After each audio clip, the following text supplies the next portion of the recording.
Alright, I gotta learn that run.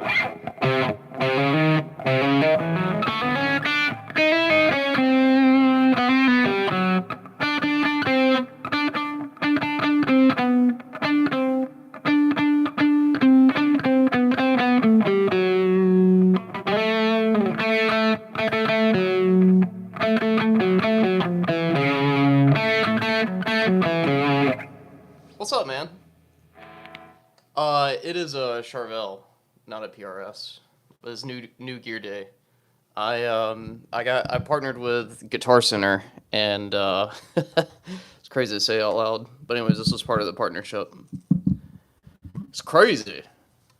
This is my baby. Dude, I'm gonna be learning Rush. I want to put together like a set list of songs that I work on mastery of, and I want to get YYZ in the bag.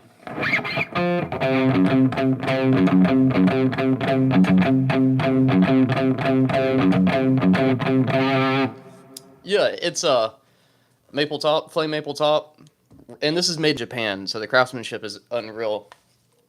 Mahogany body with this like shreddy carve, and then the neck is Wenge or Winge. Same with the neck, the fretboard, and the pickups are Seymour Duncan, and they're just like insane, dude.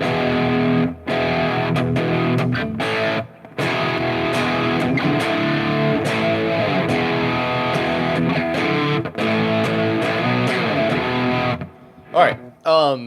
Let me get back to some Rush. Dun, dun, dun, dun, dun, dun, dun, dun, dun, dun, dun, dun, dun.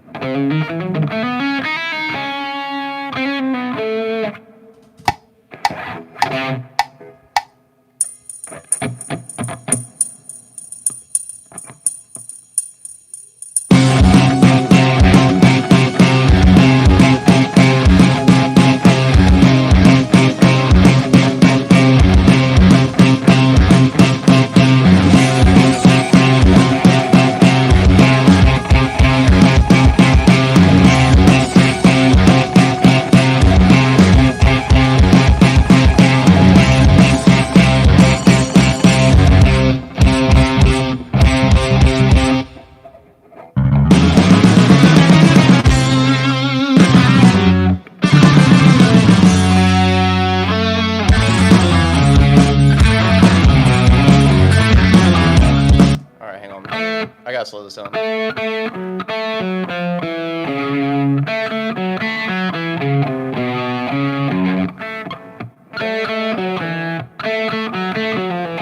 That's quick.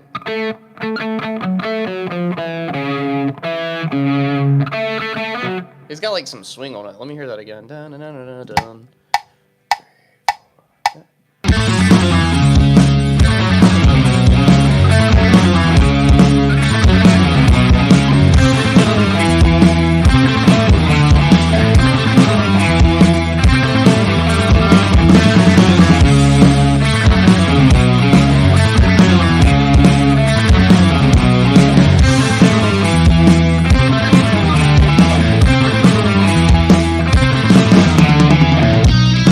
All right. So the intro.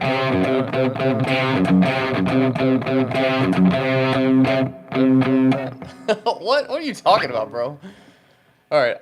Let me get the intro again. I'm gonna slow it down just a hair so I can make sure I'm grabbing all of the notes. Really, there's only one part I need to look at. I need to look at this run.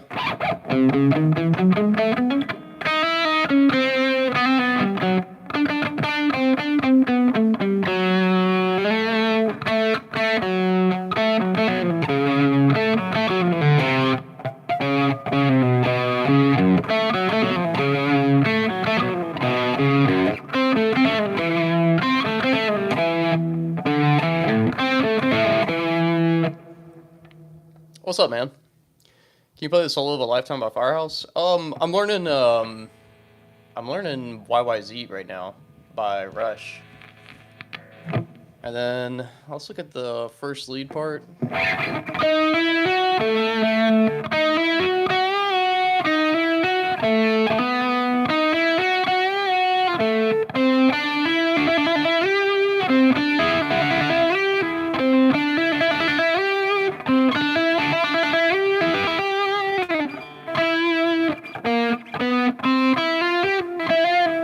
Alright. The only big issue is they split, whoever put together this composition I'm looking at, they split rhythm from lead, even though it's just Alex.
Alright, let me take that solo back. I need to get that memorized. They split it up for whatever reason, so it makes it quick to learn it by tabs or score. Both. I like looking at both because when you're just reading standard notation, unless you're really fluent at it, which I guess I'm not, figuring out which position it's written in, because the guitar is the thing that makes it so crazy. Is you've got so many different ways of playing the same thing.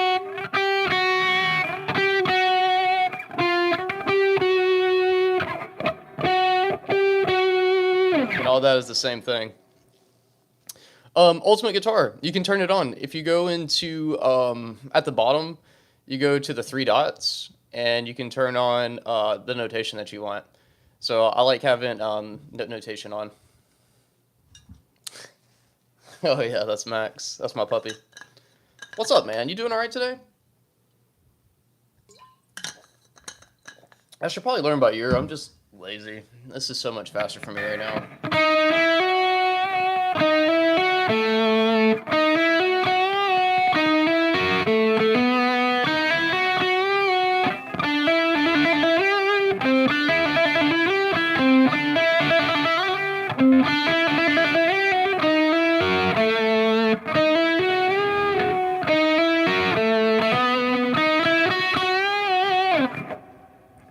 And then what's the next part? All right, let me play that. Then we'll put it all together. Oh, it went all the way back to the beginning. I don't want to go back to the beginning. It's gonna force me to go back to the beginning.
guitar solo here in a second.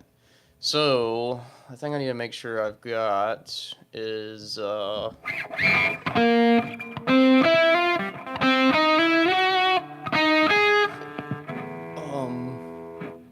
that at? Dude, I took no time jumping into this. No warm up or anything.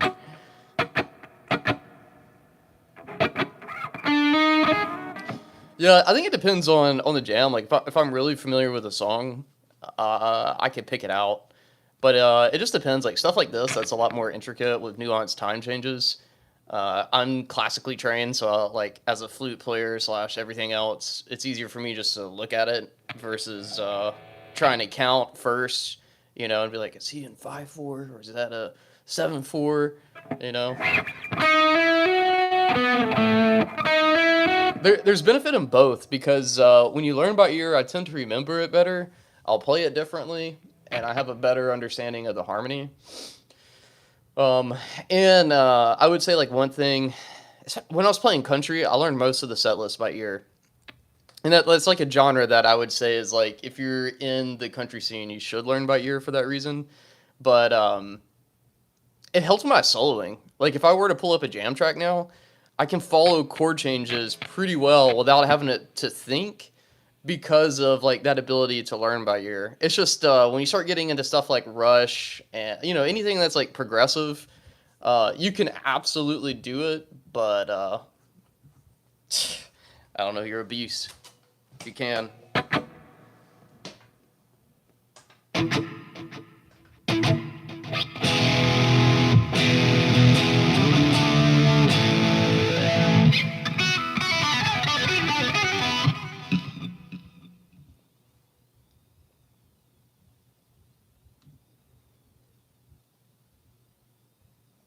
What do you mean? Typically, like I've done blues sit-ins and jazz sit-ins, and typically it's going to be like, oh, we're going to play this song in B. And if I don't know that song, chances are it's one of like three major progressions, like a 1-4-5. What was it? 45-61 is another popular one. So it's just a matter of fumbling my way through it. Like generally, I am told the key. If I'm not told the key, then yeah, sometimes I'll do, like. It depends on the instrument that I'm playing. I'm getting better at being able to be like, ba-da-da-dum, and slowly picking that out. But I just need a couple of notes. Once I get 2 notes and enough data, I'm like, oh. But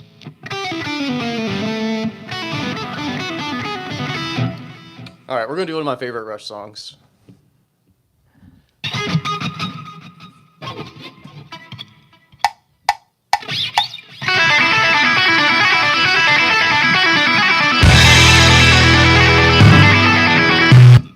And I'm going to do it with a backing track. I might get dinged for copyright, but I actually need to hear Geddy sing this.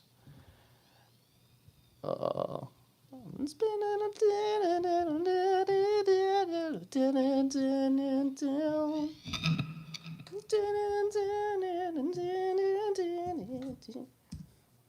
one likes to believe in the beauty of music.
words were written on the studio wall.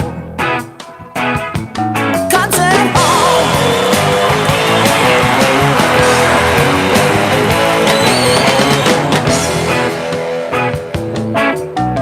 Echoes with the sound of salesmen. Of salesmen. Of salesmen.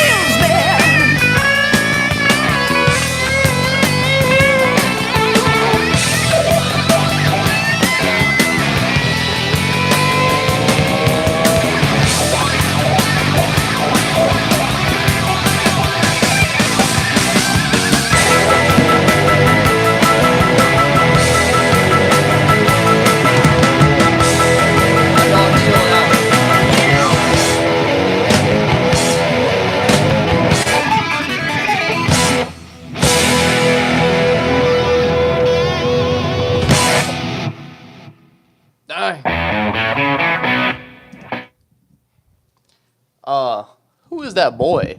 Pentatonic 7005. Who that is? What, Boston? What time is it? Boston came in here. I need to retune. I bonked the microphone with Boston.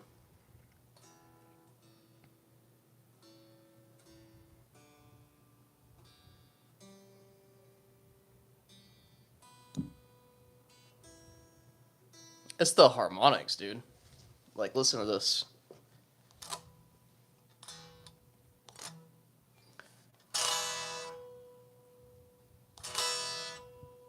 Oh, dude, that's crazy. I don't know if y'all can hear that. All right, Boston, go on. Go lay down. What's up, homie?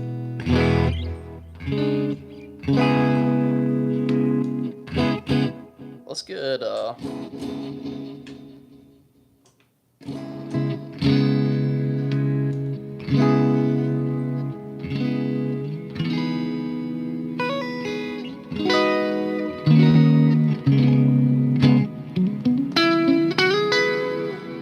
I love semi-hollows.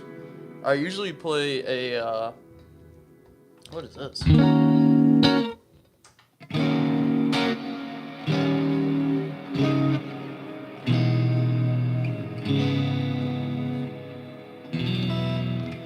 Sorry.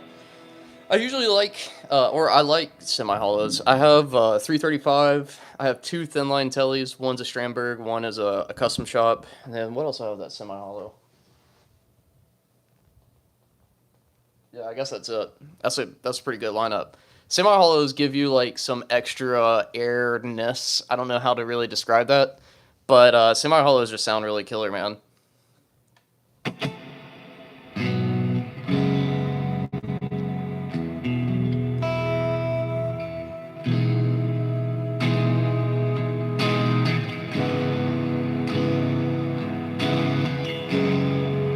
Alright, I gotta figure out where that wants to go.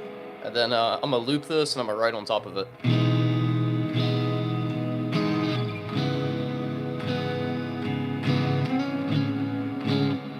Alright, let's see.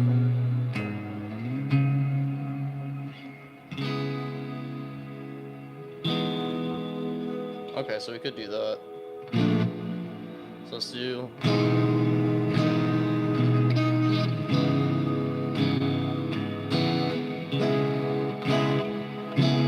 No, it's not...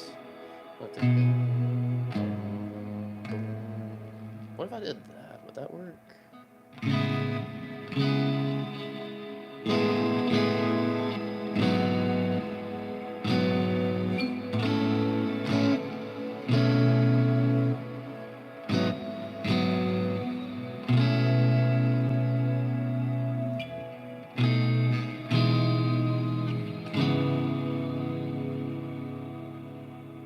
And let me do the math on this. So 1, 6. I guess the obvious choice would be to go to the 4.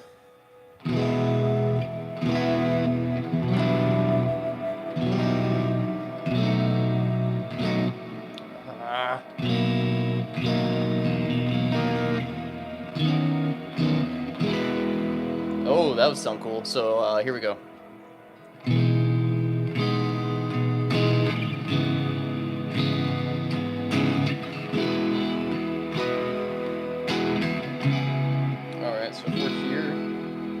Then where does this want to go?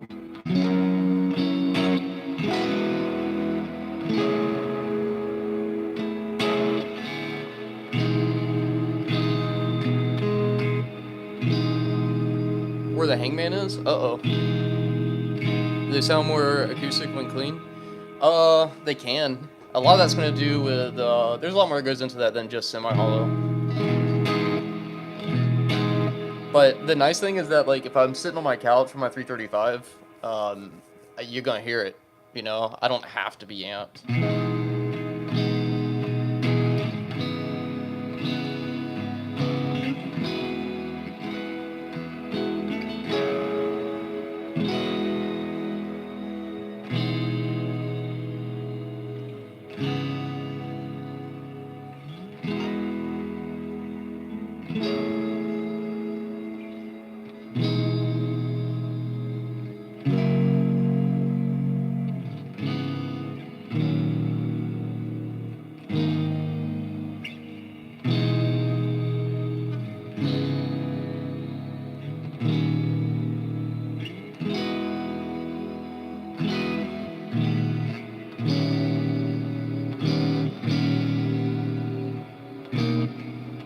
That might actually work.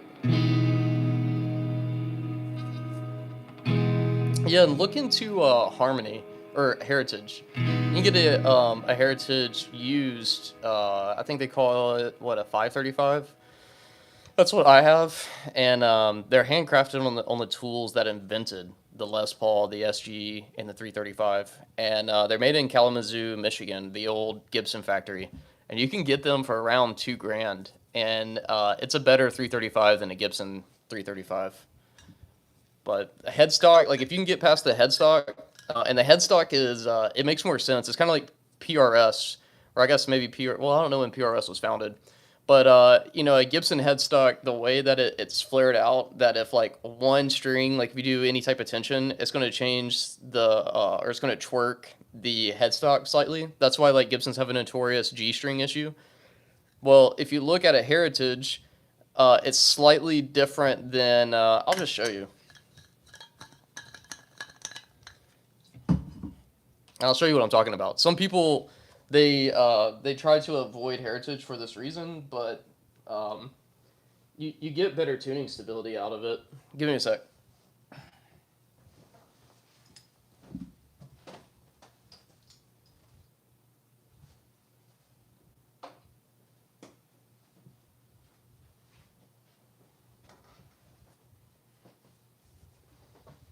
All right, so I have a Gibson and I have a Heritage. All right, notice the headstock. This is what I'm talking about. See how the strings are perfectly in line, and it doesn't have that extra material? Whereas on the Gibson, they span out a little bit. So what's happening is here's the best analogy I can give you. All right, when you're shopping for groceries and you got a bag full of groceries, stick your arm fully out like this. How long can you hold it? You know, that's basically the tension that's being put on your headstock. So with these being slightly fanned out and at an angle, the headstock is going to turn a little bit. It's not much, but when we're talking about tuning stability, it can be enough to affect that. Now, my Gibson's this is a one-piece neck versus like a two-piece neck, you know, the classic Gibson that gets the headstock break. So I have really good tuning stability on this Les Paul, so it's not that big of a concern. But Heritage redesigned their headstock with this in mind, so it's less material, and it's designed to keep the strings perfectly straight, which some people say gives better sustain. But yeah, this is my 335, and it's just beautiful, man. It's got like, you know, all my favorite features on it. Like if I were ever to be sponsored by a guitar company, give me either Charvel or give me Heritage. I mean, I'll take any of them, but you know.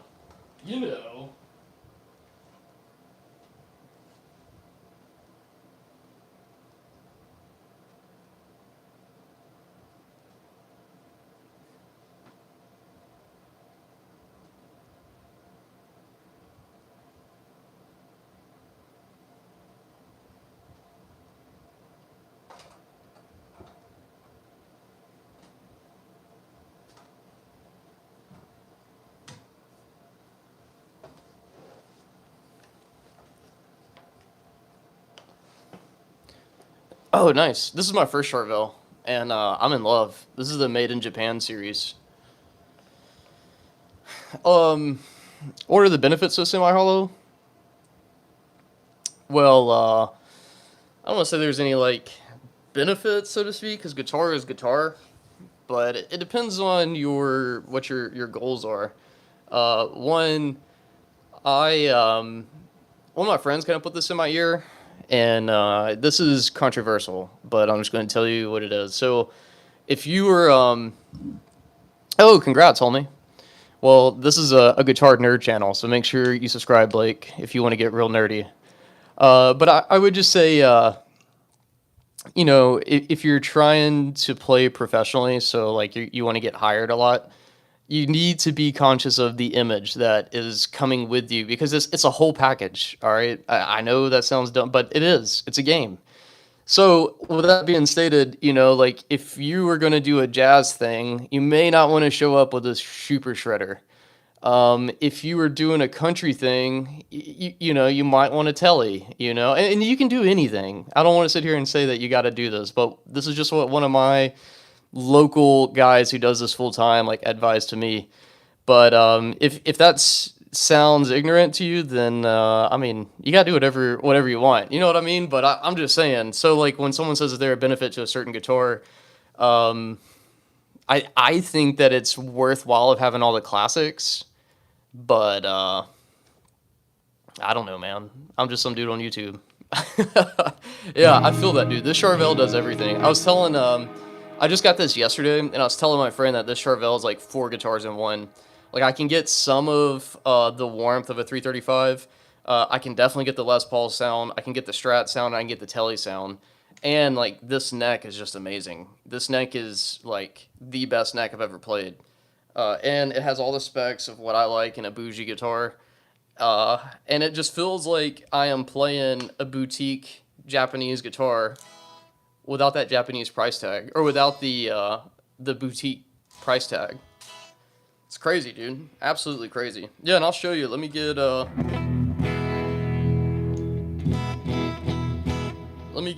good clean.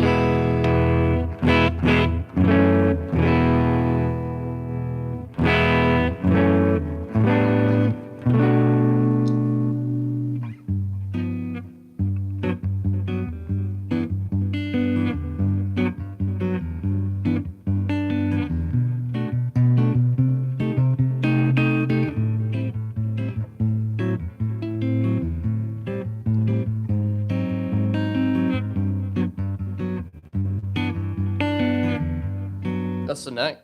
So that's more like, if I want to get more 335, I just need to roll back the tone knob a little bit.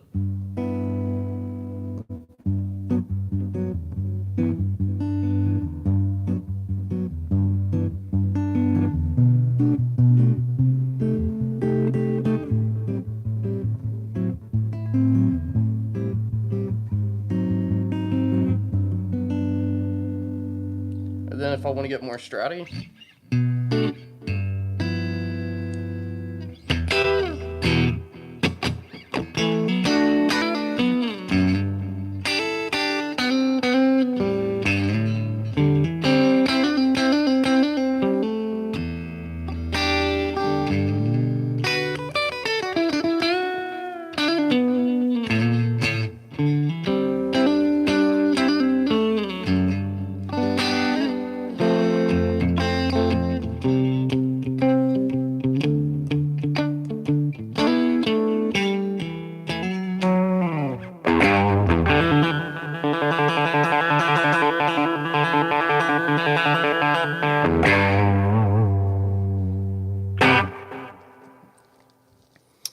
what's up, man? Happy Thursday, Blake, Balake, or Daniel.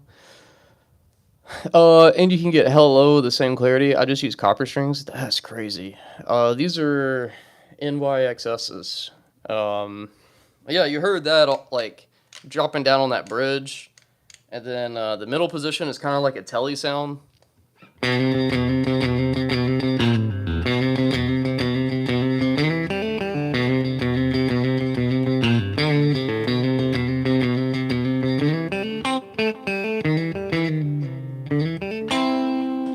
And this is all the same amp. I haven't changed the amps. This is just the deluxe with a little bit of slapback.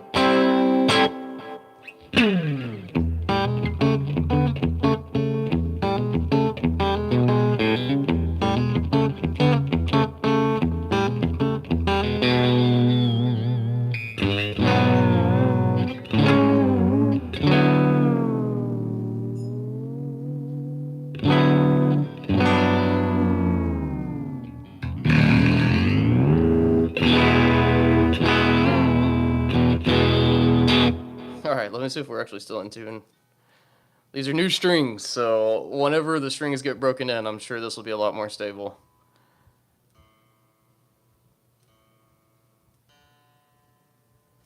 But yeah, dude, I think Charvel is probably the most slept on guitar company. I know for me it has been. The only reason I know about this guitar is I became affiliated with Guitar Center. And, in full disclosure, they gave me a really good discount on this guitar, but I had to choose from like a list. And I wanted a Strandberg. I was going to buy another Strandberg. I was going to get a Bowden Classic, which is their Strat in HSH. But it didn't, or HSS, but it wasn't on the discount thing. So it was mostly like Jackson, ESP, and Charvel. Those are like the three big contenders. And I think there was the Music Man on there too, like the Saber. But I wanted something that was made in Japan because I've heard a lot about Japanese craftsmanship. So, I looked and looked and looked. Then I was like, these specs are insane. And this is called the Antique Burst. It looks like an old, like if you ever see the photo of Stevie Ray Vaughan playing a Les Paul, this is the color burst of Les Paul that he played. So I don't know. I just always loved that color.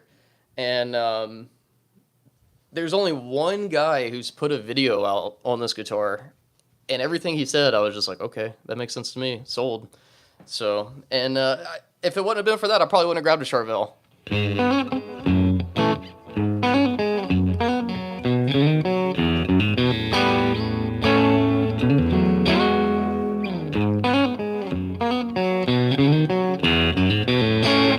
And yeah, man, I see your comment, Blake. I think it depends on what you're trying to get out of the instrument.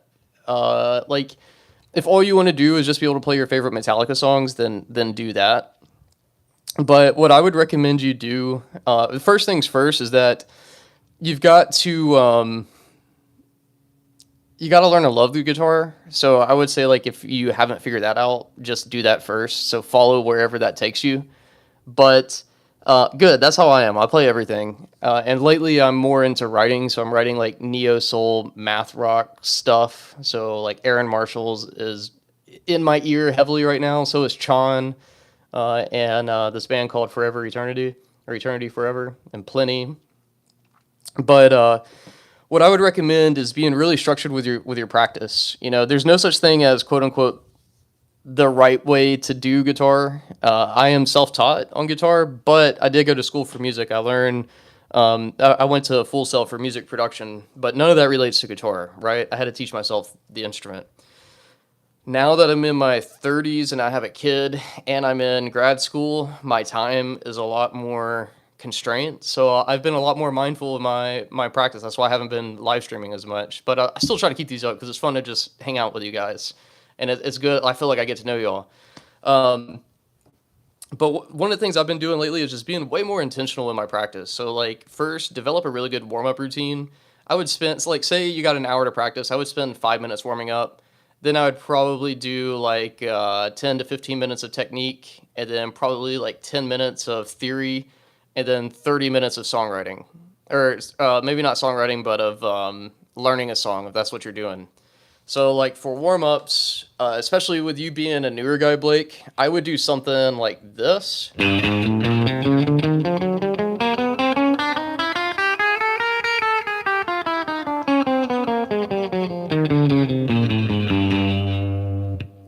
And then once you get comfortable with that, the next step is to isolate each finger.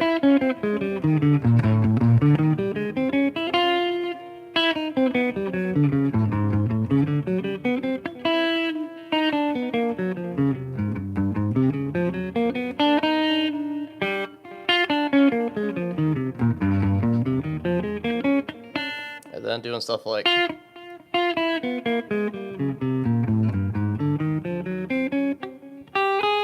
just doing stuff like that. The other thing you would want to do is probably, I would probably work on scales, because technique is going to open up, like, you can't do, if you're all technique, then you have no feeling. But if you're all feeling, then you have no technique. So you got to walk like that line, and I walk it all the time. But so I don't say learn technique for technique's sake. It's just usually when I'm learning something and I can't get it, it's because I don't have technique to support it. So when you're learning guitar, there's a lot of technique to learn. Like, there's so much that goes into this instrument. There's no like one thing I can tell you, but I can tell you this: time spent in theory and in technique have opened up a lot for me as a guitar player. So like, one of the classic examples that you can learn from John Petrucci, which is like the video I watched the most growing up, but something like a G major scale, and don't just do this for the sake of tablature, but also understand what G is, like what makes G different from C major. Oh, it has an F sharp. Okay, so what happens if I take C and I play that C sharp? Now I'm getting modal interplay, and then like learning how to use that. I don't know, just coming up with stuff on the fly. But anyways, that's like part 2 of the theory that I said. Spending like 10 minutes in theory. But doing like a G major exercise, something like,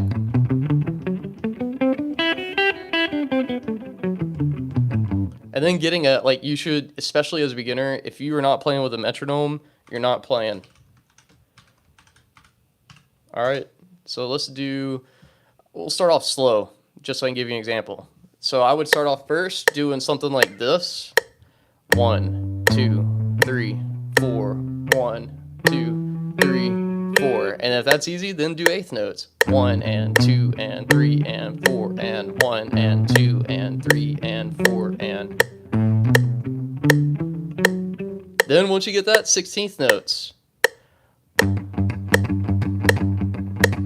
1E and a 2E and a 3E and a 4E and a.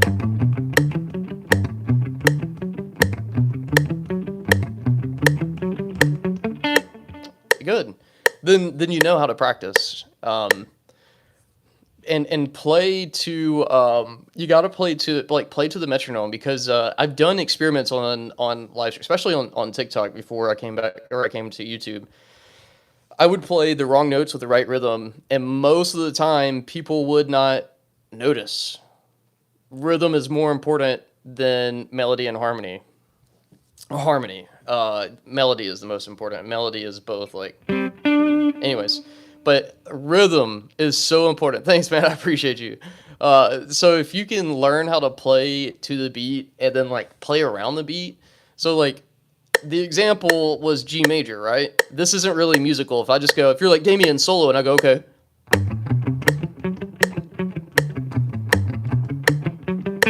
That's not really musical. But what if I take the same idea and I'm like, okay, I've done the practicing of the drill. Now let me figure out how to make it musical. So then we'll do something like.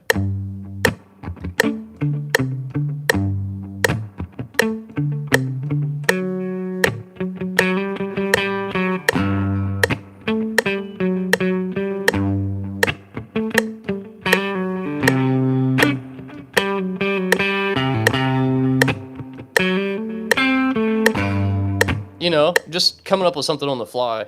And then you can even do that with chords. Like, that's one of my favorite exercises. I'll just choose a key. Like, for example, earlier I was playing around with these chords. We'll do the same thing.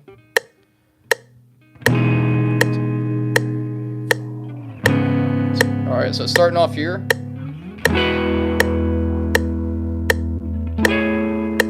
And then maybe we could do something like.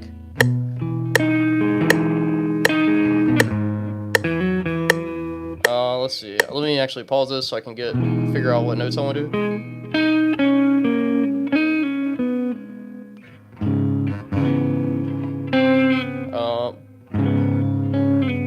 That's kind of a stretch, so maybe I won't do that. I don't know. Now that I'm trying to teach you it, I'm going to fail on the spot. But that's good. That's the whole point. You're not supposed to be perfect. Not yet.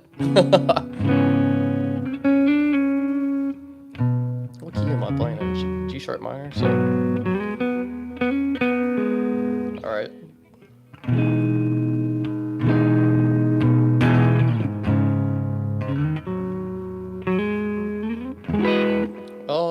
I still feel like that could go somewhere else. Like I just don't know where it's trying to go. Maybe this.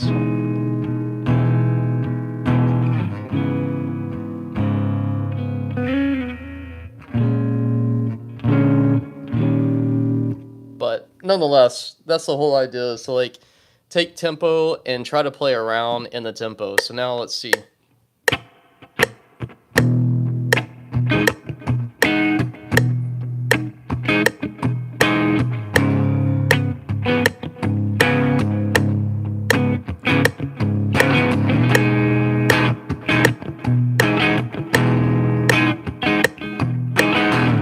Now it doesn't sound like I'm practicing, it sounds like I'm jamming.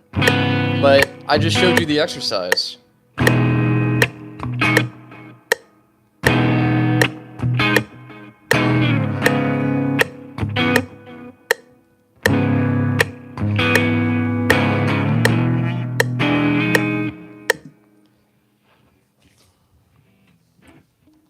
One fundamental question I had when starting out is, how can I make my left and right hands synchronize together? Probably isolation. Isolation of each, and then bringing them together. So, like...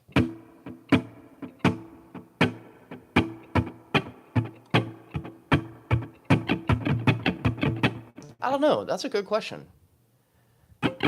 Scales? You know, I would probably do scales.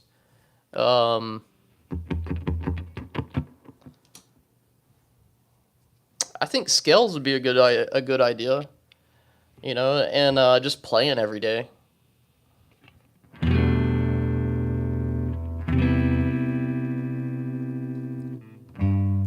Yeah, that's gonna come with time. You know, some of the stuff I've done that's really helped is like string skipping exercises. I appreciate you, homie. How you doing, Pirate?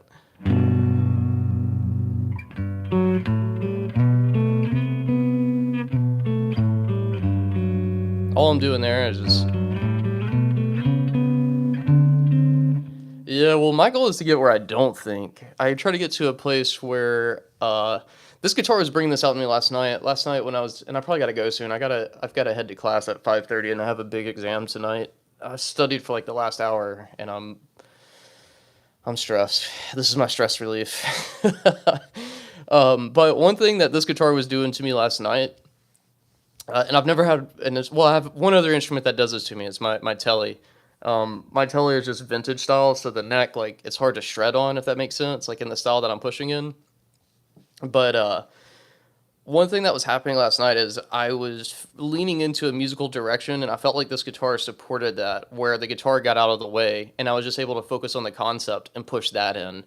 And that sounds subtle, but for me, as someone who's trying to write the music that I'm proud of, that was like a big breakthrough. I was like, okay. And it's not like I got it figured out, right? It's just like the best way I can say, and I've noticed this with guitar in general.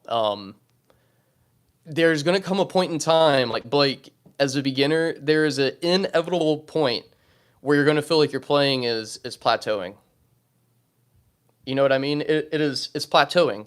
You're going to feel like you are just doing the same thing every day and you're not getting better. But one thing I've learned over years of playing now, because I really got back into guitar during COVID, so I've only been at this for 4 years now. I'm in like my 4th year journey, maybe 5. But one of the things that I've noticed on this journey is that every time I hit a plateau, I used to get so depressed and wanted to quit. And I'm like, I just can't get better. It's not for me. The next thing I know, it's like I'm getting a plateau just to be able to go up again. So anytime you feel like you're not making progress, lean in then, because that means you're getting close to something. And for me, last night, that's what that was. It's like I was breaking through a plateau of like, I used to tell myself, I can't write in this style. This style is outside of my understanding of music. And then it was like last night I just had like, it's like I was in the dark and like a thread graced my forehead. And I'm like, oh, let me get that and pull it and see where it goes. And I've just started pulling on it. So it'll be cool to see where it leads in like a year's time. But I have just had that experience so many times on guitar that just know it's coming, dude. Just know it's coming. Right now, you're in the Goldilocks phase. Everything's new. Everything is a challenge. And then there's going to come into a place where you feel like you can play everything. You can sight read everything. You can do it. And then what? And then, like, it just keeps going. And the cycle is cyclical. But once you understand that, yeah, it's unlimited. You just keep climbing. But yeah, man, I don't know. Guitar and music have taught me so much about life. And I don't know, this is where I like connect with God, is behind this fretboard. And there's a really good book that kind of is like the philosophy of this is it's called Zen Guitar by Philip Pseudo. He's no longer with us. He passed away of, I think, testicular cancer. But that book, it changed the way that I appreciate it changed the way that I approach guitar and really life, you know, and a lot of the elements of that book have just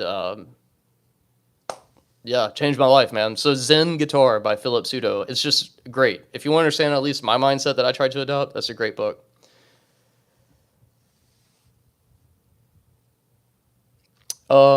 Let's see. What do you say? I think we're fortunate to have unlimited resources online right now to help with plateauing. Yeah, it's just be careful. Don't get lost in the tutorial. Like as a content creator, I would love for you to get lost in my videos and watch every single one of them and binge watch them. But there's no substitution for doing, and there's also great power in structure. So like, I guess selfless plug here. Like, say you want to learn tone, okay? I put together an entire course, and I put hundreds of hours into thinking about what is the best route for like the least amount of time for someone to spend to get mastery. All right, so when you're buying a course or something like that, that's what you're paying for. Because here's the thing, I have over, I think, 100 videos on the Toolmaster Pro. There is nothing in my course that is not on my YouTube channel. However, you're paying for the structure to sit down and go from point A to point B with a desired outcome that I tell you from the beginning with exercises and hand-holding along the way. So whenever, especially as a beginner, there's so many things you have to learn. My recommendation would be use something like ChatGPT or Gemini or some AI platform and say, be real with it. Say like, hey, you know, I am a new player. I understand there's power in structured. If I want to be able to play Enter Sandman by Metallica, what is the roadmap of fundamentals I need to know to be able to play this in the shortest amount of time possible? And it'll put together like an individualized learning plan. Like it'll probably tell you, oh, like some string skipping, some sliding. So that means accuracy. You know what I mean? So I would just try to encourage you to get some structure in your learning. So no matter if it's a book, if it's a course, a ChatGPT learning plan, whatever it is, get something and do it daily, even if it's 5 minutes, brother, because 5 minutes over 30 days is going to pay out dividends of someone who only does 5 hours once a day, maybe once a month. You know what I mean? So, what's up, Brock? Yeah, man, I can't get this. I gotta get going soon. I got an exam tonight. But let me see. What else did you say? I feel that struggle, man. I finished grad school like 2 years ago and it was a grind. What'd you study, Blake? I'm studying theology right now. And it's definitely a challenge because I run my own company. I've been doing this YouTube thing, building out my own company. I teach guitar players music production. I have a degree in it. I love it. I do it all the time. I sell courses. I'm now affiliated with Guitar Center, so I'm going to be selling gear, basically. Making recommendations, but I mean, like, what a dream come true, right? And I'm a dad. My son is 5 months old, so I'm just grateful that my wife has my son right now, so I can come hang out with you guys, play some guitar before I go, hopefully ace this exam. It's memorization. I started working on this memorizing of, I think it's Colossians chapter 3, verses 1 through 14. And it's like a fill in the blank. There's 100 blanks, and I've never memorized this much in such a short amount of time. So, yeah, man. But that's all right. All praise be to God. The Holy Spirit will lead me, and if I fail, I'm not meant to be a 4.0 student. That's okay. All right, let's see. Of course, brother, I want to hear more musicians. I really need you to stick with it. I don't know if that's for me or for Blake, but this is my calling in life. I'm not going to leave it. Right now, it's origami Angel, I don't know who that is. There's also jealousy. I'll never be that good. Other thing happened. That's natural. Yeah, man. That's a really good point. Um, yeah, and there is a jealousy that comes out. Like, I'll share my own person. I know we all got this, but you know, here's the thing where like I really wanted to be touring as a musician. I pushed so hard for it, and it's just hard where I live, and I'm not at a place where I can just leave my family and go to Nashville or go to some music city. And I would get every gig I could here, and it's just like pocket change, you know, and it really irked me. And then I've got friends who live in Nashville, and one of them, he was playing, doing the Broadway grind, and then did an audition with a big band, got picked up and toured, and then played at the Grand Ole Opry. And there was a side of me, like I'm not gonna lie, there's a side of me I was like, oh, shoot, like that could be me. But that's a childish thing because at the end of the day, I'm so proud of him, and I am just so grateful that his work has paid off, you know. And then when I changed my attitude around that, things change. Like instead of thinking like that, it's more like, what do I have going on? Well, I have a beautiful community. I have over 200 clients. I've got a son that loves me, a wife that loves me. Like there's so much going on good in my life that even if I don't get all of my like God's still good. You know what I mean? Like the Lord is my shepherd. I have what I need. You know, Psalms 23.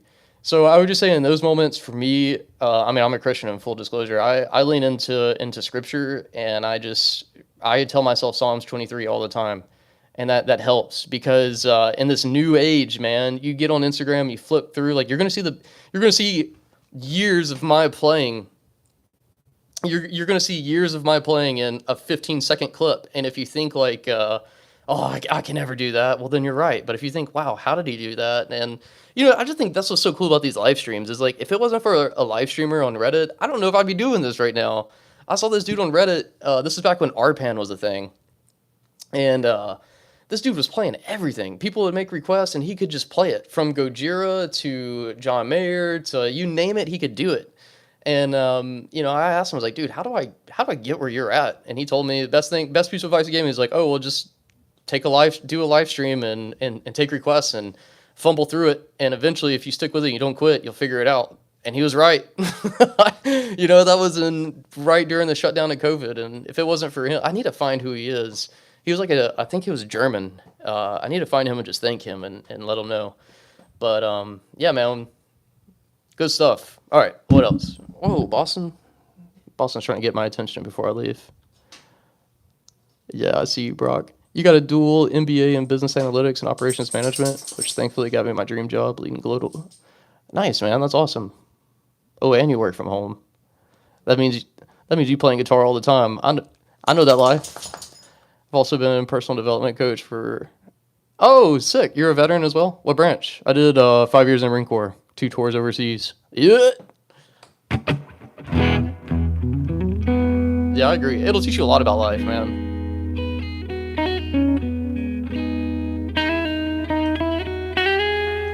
Yeah, and it's like when you pursue guitar as a profession, though, it can burn you. I'm recovering from that.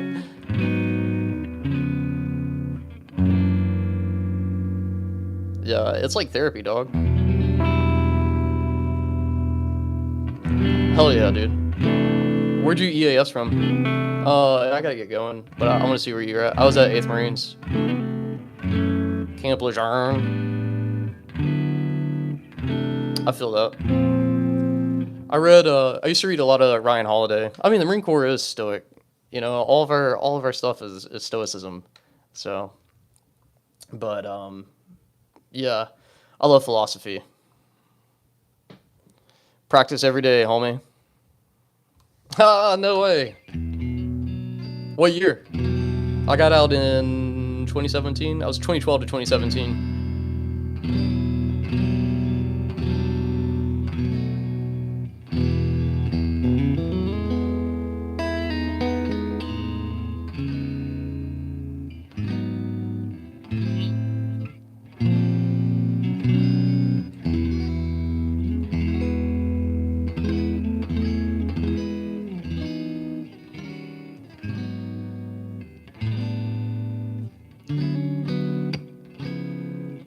Yeah, I figured you were a salt dog.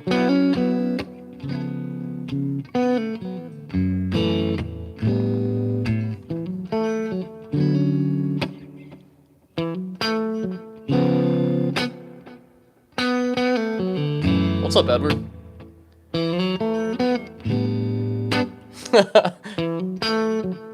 Except there's no such thing as a 3-5.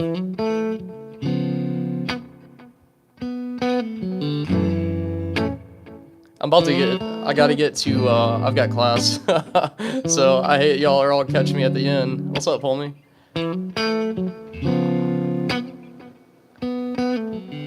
Dude, let me show you this sick song you should learn, and then I'm gonna get going. This is called Crosshairs by MF Doom. So it's actually a rap song or hip hop.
Well, hey, man, I really do appreciate all of y'all. And yeah, man, what y'all are saying is my jam. I love talking about men's mental health because I feel like we have a false stigma in our community of men. Real men don't cry. Real men suck it up, suffer in silence. All that is fake news. But guitar, man, if it wasn't for my guitar, it probably blew my head off when I got out of the Marine Corps. I'm just going to be real honest with you.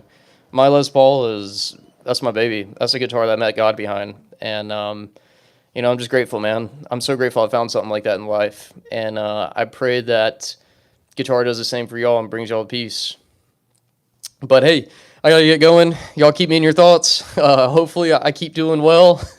I keep doing well in this exam, but I gotta go.